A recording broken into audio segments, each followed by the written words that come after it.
What if the most dangerous people in your life aren't your declared enemies, but are, in fact, the very people who claim to love you, the ones who come not with a sword, but with a hug, a gentle smile, and a hidden dagger for your soul? Have you ever felt yourself completely drained, confused, and somehow smaller after talking to someone you trust? You are not crazy. What if I told you that sometimes it's not just bad vibes? It's a full-on demonic delivery service, a spiritual Trojan horse sent to steal your peace. This isn't about paranoia. This is about spiritual survival. Today, we are exposing 5 unmistakable, psychologically proven signs that someone in your life was sent to destroy you from the inside out. And knowing these signs might just save you years of your life. Let's begin. Let's be brutally honest. Some people are so subtly toxic, you start wondering if they're hiding horns tucked neatly under that friendly haircut. Have you ever felt it? That feeling of being completely, utterly drained just by being in the same room as them. The feeling like you need to take a long, spiritual shower afterward just to wash their energy off of you. You are not crazy. Sometimes, it's not just a case of bad vibes. It's a full-on demonic delivery service. And the worst part, you often like these people. You trust them until, one day, you have the chilling realization that you've been playing a high-stakes game of chess with the devil. All while he smiles warmly and says, "Your move. Today, I'm going to expose 5 unmistakable signs that someone in your life was sent. And not by the angels. These are the spiritual Trojan horses, the smiling assassins, meant to steal your peace, to systematically erode your self-worth, and to leave you questioning your own sanity. So, I invite you to grab your coffee, or perhaps some holy water, and settle in, because recognizing these signs in your own life might just save you years of pain and a few very expensive therapy bills. If you are truly ready to see through the masks, hit that like button, subscribe to our channel, and drop a comment right now saying, "I see the signs." Let's shine a little bit of light on the darkness together. Now, let's get started. Sign number 1, they actively encourage your vices. We all know that none of us is perfect. We stumble, we fail, and sometimes, we even willingly drag ourselves through the mud by our own poor choices. The wise among us admit it, the stubborn deny it. Yet what truly, fundamentally matters is how the people in our inner circle respond when we fall. Godly, principled people, our true friends, they don't delight in our stumbles. They have the courage to call us out, sometimes uncomfortably so, because they genuinely want to see us stand up again, stronger than before. They know that real, authentic love sometimes means helping someone see a painful truth about themselves. But there is another, far more dangerous kind of person who operates in the shadows. These aren't the obvious troublemakers or the loud, obnoxious rebels that we instinctively learn to avoid. No, these are the smiling saboteurs who skillfully cloak their toxic intentions in the warm, comforting disguise of friendship and charm. They masquerade as the supportive friend, the fun companion, the one who gets you better than anyone else. Their true craft lies in their subtlety. They don't ever tell you to ruin your life outright. Instead, they just stand back and enthusiastically applaud you when you start to do it yourself. Imagine for a moment you've been working incredibly hard to take better care of your health. You finally started eating clean, cutting down on sugar, and reducing your alcohol intake. Then there's that one friend who always seems to laugh it off. "Oh, come on, you have to live a little. You're no fun anymore." They're always the first one to shove a piece of cake in your face at the party. The first one to pour you another drink even after you've clearly said you're good. They skillfully make you question your own goals, framing your newfound discipline as you being prudish, boring, or even selfish. I remember a man I knew in my younger days. Let's call him Robert. Robert was impossibly charming. Everyone loved being around him. He had this infectious, easy humor that could lighten any room. When I was newly sober, desperately trying to turn my own life around, he was the very first one to say, "Man, you're doing great, but come on, one drink won't kill you. You've earned it." He'd have a drink bought for me before I could even protest. Raising his glass with that easy, disarming grin, at first, it genuinely felt like friendship. I convinced myself he was just supporting me in his own way, that he didn't want me to feel left out. But one night, after a particularly bad binge that I had sworn to myself I'd never repeat, I had a chilling realization as I looked at his smiling face. He wasn't trying to help me stay strong. He needed me to stay weak, because my newfound sobriety was forcing him to confront his own demons. As long as I was still drinking too, he didn't have to look in the mirror at his own destructive patterns. And that is the deep, dark psychology of these people. They don't merely tolerate your failures. On some level, they need them. Your missteps serve to validate their own poor choices. Misery really does love company, but it loves compliant company best. They can't admit that they're lost, so they will subtly, persuasively try to keep you wandering in the darkness right alongside them. They're incredibly skilled at dressing this sabotage up as a form of kindness. They don't scream, "Be reckless." Instead, they whisper, with a concerned tone, "Don't be so hard on yourself," especially when you're on the verge of repeating the same mistakes that broke you before. And the danger isn't just in that one moment of compromise, it's in the slow, steady erosion of your own resolve. The great Stoic philosopher Epictetus said, "No man is free who is not master of himself." These people, these smiling saboteurs, want the gates to your inner citadel to be wide open. Your defense is completely lowered, because once you start justifying those small, seemingly harmless compromises, you become incredibly easy for them to lead further and further off your true path. Now, the real tragedy is that these aren't always bad people in the cartoon villain sense of the word. Many of them are simply lost themselves.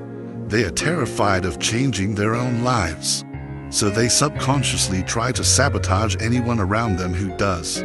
They can be siblings, spouses, old friends, people who know you so well they know exactly which of your buttons to press. People you trust enough to lower your guard around. So, how do you deal with them?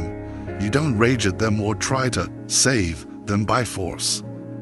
Stoicism teaches us to simply see them clearly, without illusions or excuses. You draw your boundaries, calmly but firmly. You decide which conversations you will have, which temptations you will refuse, and which invitations you will politely decline. And if you must, you have the courage to walk away, because protecting your mind, your character, and your peace is not a selfish act. It is absolutely essential for your survival and your growth.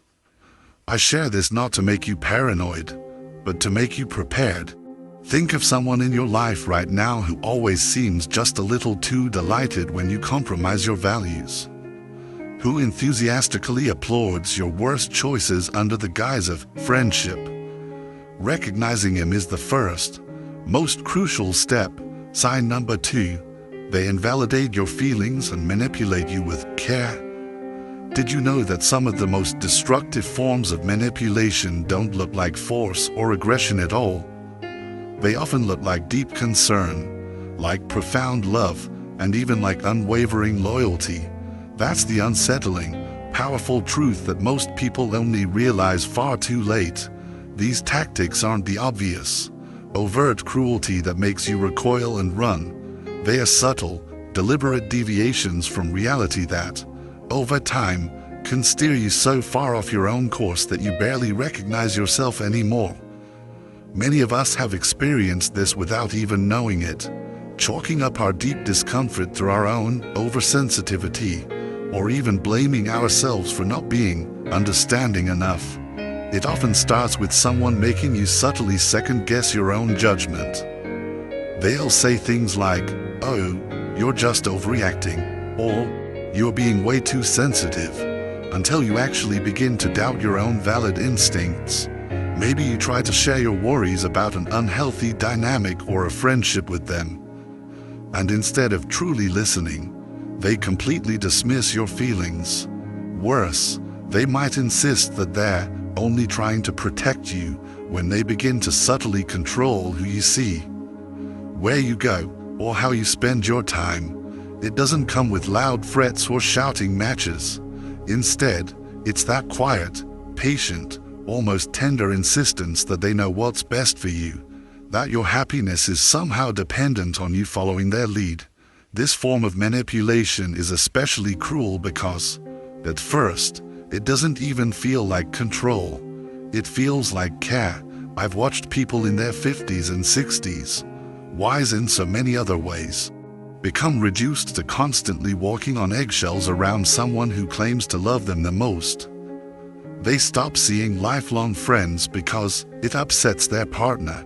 They stop attending family events because it just causes too much drama.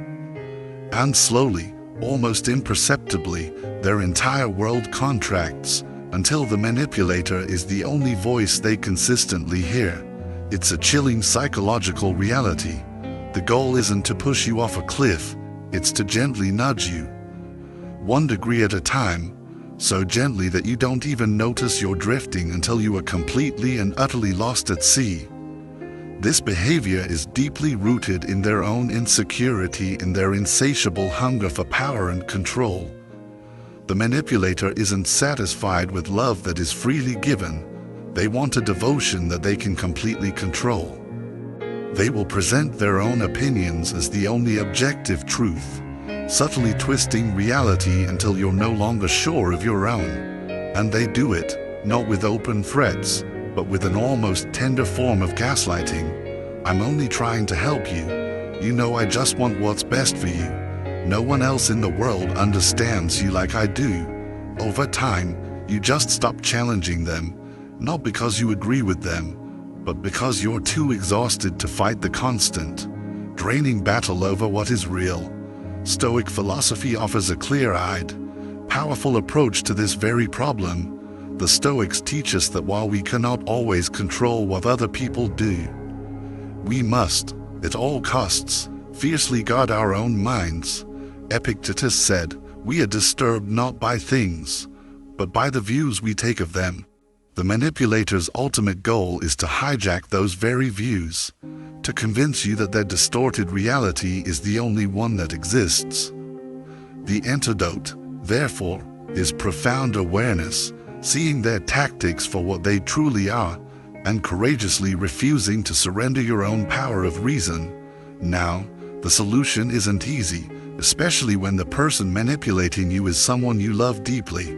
It means relearning to trust your own perceptions.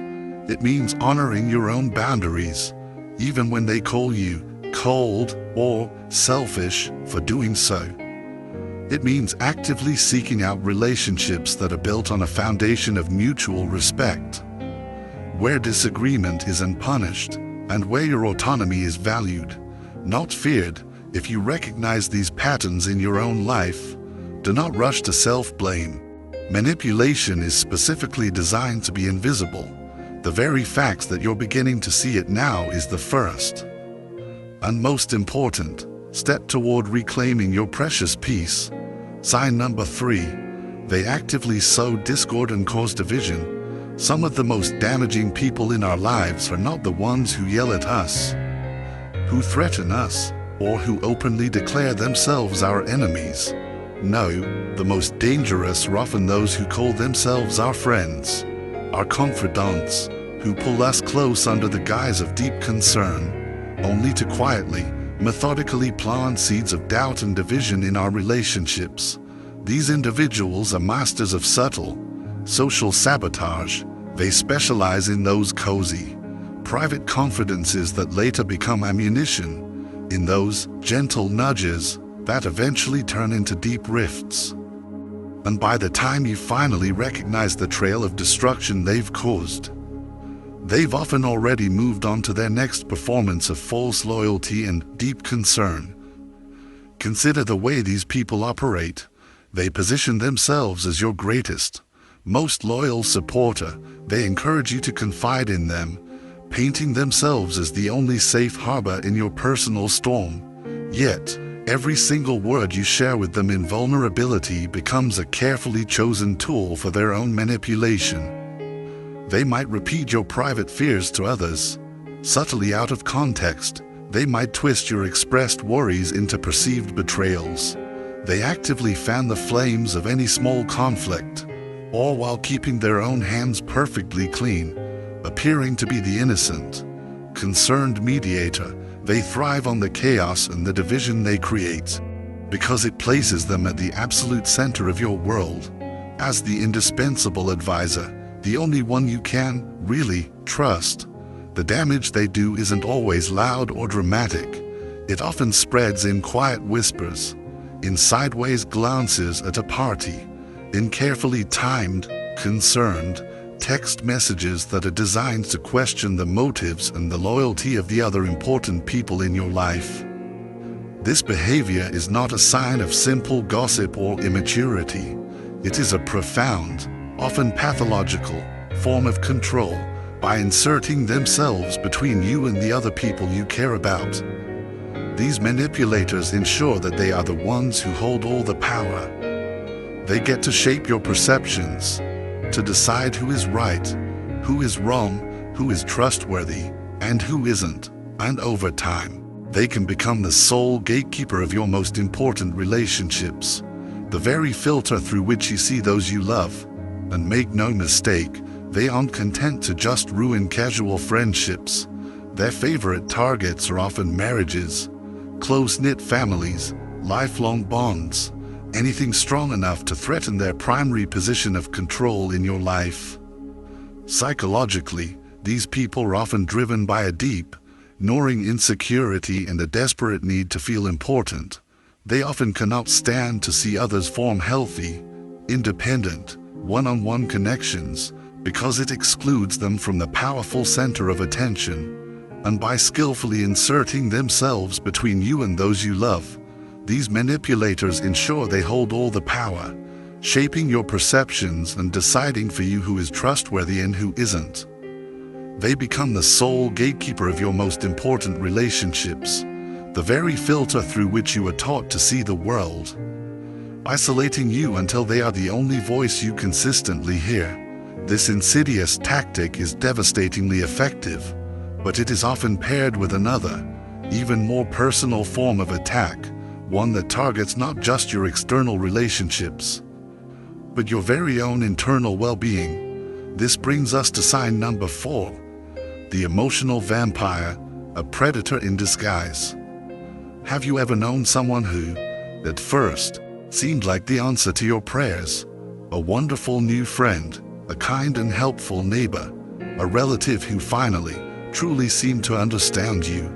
They often show up just when you are feeling your most vulnerable, offering a patient listening ear, a helping hand, and seemingly unconditional promises of loyalty that feels so incredibly reassuring. But then, over time, their true nature begins to emerge, not in dramatic, angry outbursts or obvious betrayals, but in small, insidious ways that are almost impossible to spot at first. These are the people who become experts at discovering your deepest insecurities and then subtly, almost gently, pressing on them, all while cloaked in the deceptive language of care. They ask deeply personal questions, not to help you heal, but to meticulously catalog your weaknesses for later use. And slowly, what once felt like genuine, loving support begins to feel more like a relentless, draining interrogation. I remember watching an elderly friend of mine go through this very process with a new companion she had met.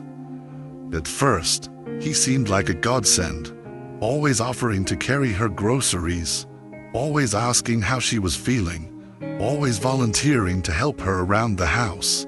She told me she felt so incredibly blessed, especially after having lost her husband. But after a while, I started to notice a disturbing pattern. She stopped talking to her own adult children as often as she used to. She'd say, with a hint of defensiveness, that they just didn't understand her the way he did. She began to skip family dinners to go on outings with him.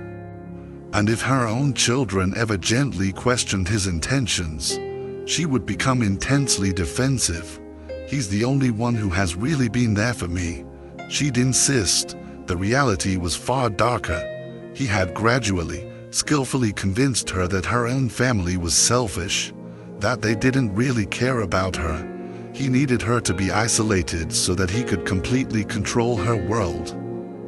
This is precisely how these emotional predators often work. They don't announce their sinister plans with malice. They don't snarl or show their teeth. Instead, they appear incredibly thoughtful and attentive, masterfully winning your trust by making you feel heard and seen in ways you may not have felt for years. They work to become indispensable in your life. The first call you make when you're sad, the first person you turn to with good news. But with every single secret you share, they gain more power. Their true, ultimate goal is not to support you, but to own you, to ensure that your primary loyalty, your primary emotional dependency, lies with them and them alone. And as that dependence on him grows, so does their control. They will criticize the other people who love you, subtly suggesting that those relationships are somehow toxic or unhealthy. They will make you doubt your own judgment.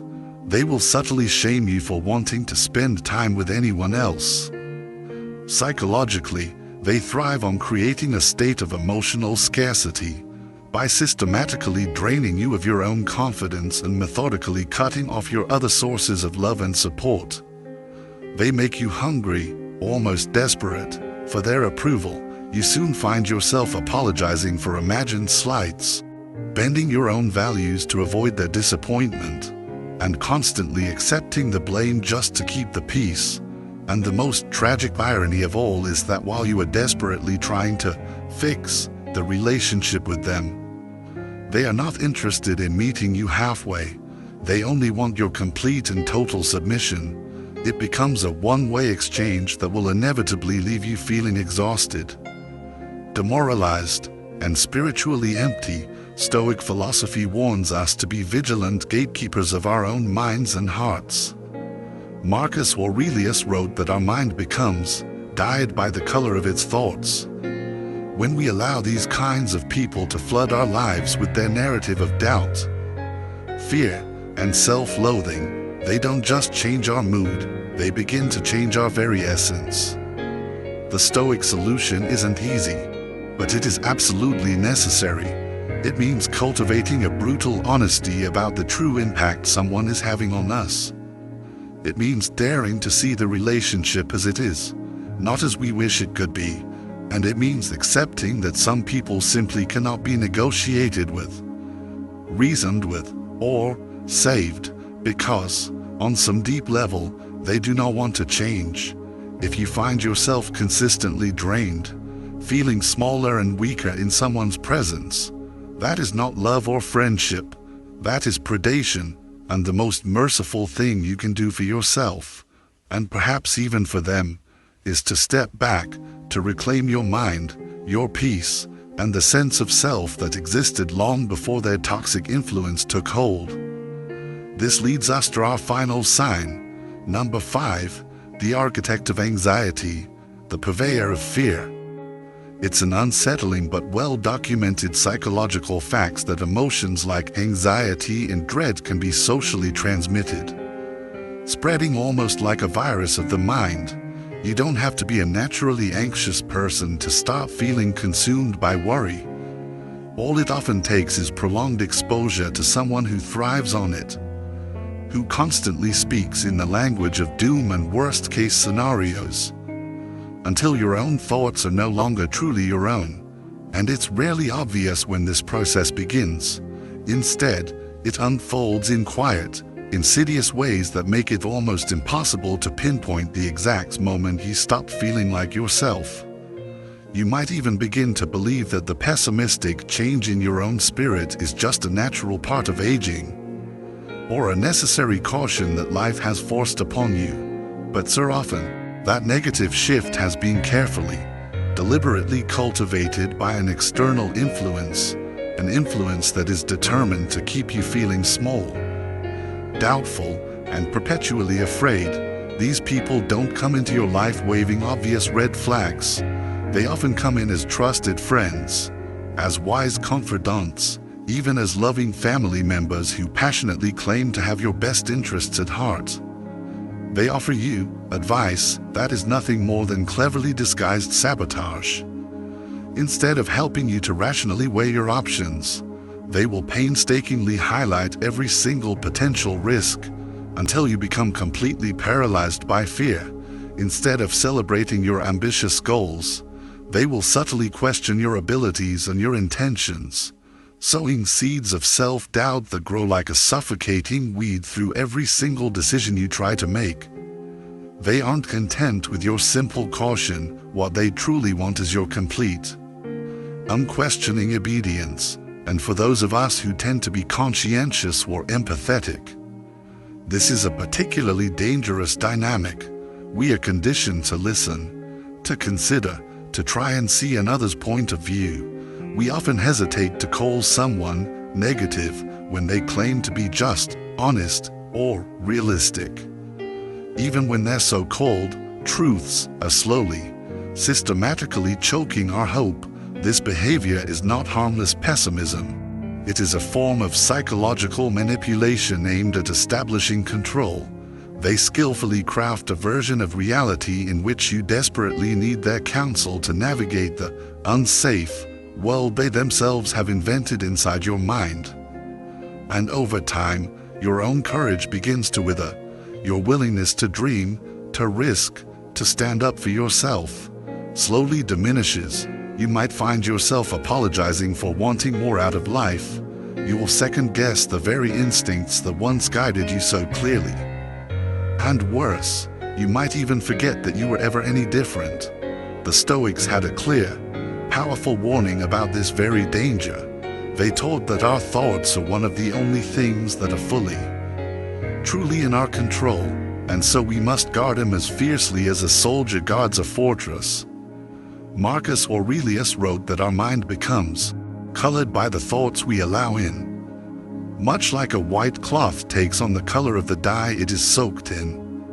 When you regularly, passively absorb the energy of fear and negativity from someone else, it doesn't just remain outside of you. It stains you, it seeps into your choices, your actions, and it begins to define your entire worldview. This isn't just about being in a bad mood. It's about losing the very power to choose your own path. If you have found yourself living smaller than you once did, avoiding risks you would have eagerly taken before, or feeling like the world is nothing but a series of threats and potential losses, it's time to ask yourself some hard, honest questions about the voices you have allowed to get close to you. Are they truly helping you to see the world as it is? Or are they, on some level, invested in keeping you afraid? Do they speak with the sincere intention to liberate you from illusion, or to tie you more tightly to their approval? These are not questions for the faint of heart, because the answers can often reveal a deep betrayal, hiding cleverly under the mask of care. The Stoic response is not to become hard-hearted or unfeeling, but to develop clear, firm boundaries around your mind, to consciously choose who gets to speak into your life, to decide which warnings are grounded in genuine love, and which are designed to control you. It means learning to separate healthy prudence from paralyzing fear, honest feedback from casual cruelty, and wise caution from a complete surrender of your own agency. It means reclaiming your sacred right to assess, to decide, and to live as the sovereign steward of your own life. So, let's be real. If any of these 5 signs felt a little too familiar, if a specific person came to mind as you were listening, it's time to stop giving in the benefit of the doubt, especially when all they're doing is draining your soul like emotional vampires at an all-you-can-eat buffet. You were not born to be someone's personal puppet or their emotional punching bag. You deserve peace, clarity, and the absolute freedom to choose your own path, without someone constantly whispering poison in your ear.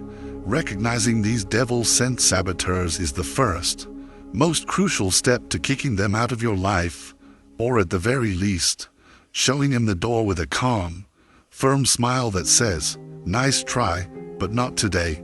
If this message hit home for you, if it hit a nerve, don't just sit there in silence.